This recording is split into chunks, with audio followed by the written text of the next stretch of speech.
Violence మీకు అంత చుట్టం కాదు కదా, మీ వేరే సినిమాలతో పోలిస్తే ఇందులో ఒక 5 times ఎక్కువ అని అనుకోవచ్చా మీరు ఇది వరకు తీసినటువంటి సినిమాలతో పోలిస్తే?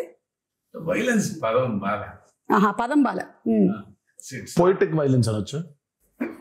అంటే బిగ్గెస్ట్ కాంప్లిమెంట్ చెప్తాను నా వరకు వచ్చింది. One of my friend US doctor, వాళ్ళ అమ్మాయికి 15 or 16, ఆ అమ్మాయిని తీసుకుని లేరంట. వెళ్ళిపోయిన తర్వాత అమ్మాయి సినిమా చూసేసి ఇంటికి వెళ్ళి నేను మళ్ళీ వెళ్ళాలి అని గోల. ఫ్రెండ్స్ తో వెళ్తాను, లక్కీగా 15+ కాబట్టి ఫ్రెండ్స్ వెళ్ళిపోవచ్చు.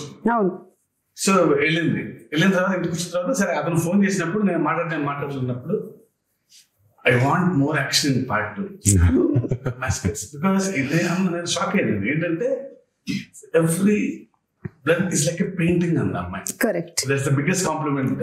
yes 15-year-old గర్ల్ వాటిని పెయింటింగ్ లా చూసిందంటే.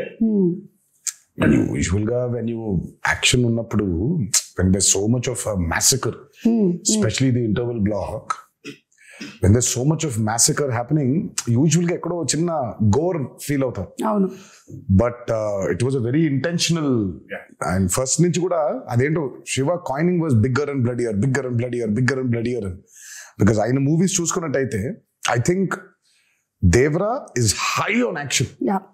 మామూలుగా ఆయన మూవీస్ చూసుకుంటే యాక్షన్ కొంచెం తక్కువ ఉంటుంది, స్పేస్ ఉన్న యాక్షన్ చాలా ఇంపాక్ట్ఫుల్ గా ఉంటుంది. కానీ నాకు తెలిసి దేవరాలు ఉన్నంత యాక్షన్ బహుశా ఆయన మూవీస్ ఎందులోనూ ఇంత యాక్షన్ లేదు.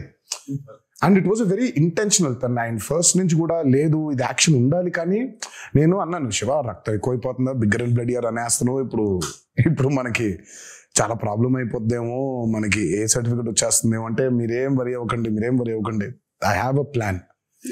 దగ్గరుండి మరి పోయిటిక్ గా తీసుకున్నాడు. So if you look at the actions, the very poetic, గోర్ కాకుండా అబ్బా భలే ఉందే, ఇంపాక్ట్ఫుల్ గా ఉంటూ ఆర్టిస్టిక్ గా ఉంటుంది. కరెక్ట్.